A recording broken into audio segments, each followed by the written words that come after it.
ప్రతి వాళ్ళు తాము యాక్ట్ చేసిన సినిమా సూపర్ హిట్ అవ్వాలని కోరుకుంటారు. సార్ అదే సార్ నేను చాలా కష్టపడతాం కదా సార్. హిట్ అనేది అచీవ్మెంట్ కంటే ఎక్కువ అది ఒక అప్రిసియేషన్ సార్. అది హిట్ అనేది జనాలు మనం చేసిన ఒక కంటెంట్ని ఎంజాయ్ చేశారని దానికి ప్రూఫ్ సార్, అంతే.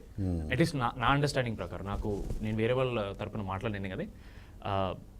హిట్ అంటే వాళ్ళకి నచ్చిందని, మనం చేసే పని వాళ్ళకి నచ్చిందని, that is a good feeling sir. అది ఒక లోపల మనం ఓకే ఒకటి అచీవ్ చేసాం, ఒక సక్సెస్ పొందామనేది. ఈ ముగ్గురు బాండింగ్ బాగుంటుంది.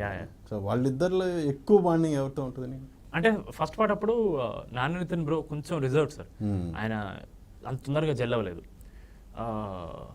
రామ్ నితిన్ వీడు వాగుడికాయ సార్. వీడు మాట్లాడుతానే ఉంటాడు సార్. వీడు ఇంకోటి, నేను Nani Nitin same age sir.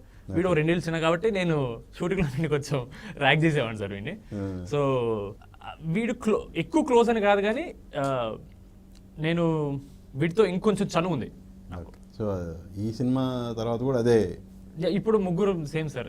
ఇప్పుడు నేను నా నితిన్ బ్రో కలిసి వీడిని ర్యాక్ చేస్తాం సార్. అవునా? మేము ఇద్దరు కలిసి వీడిని ర్యాక్ చేస్తాం సార్. సో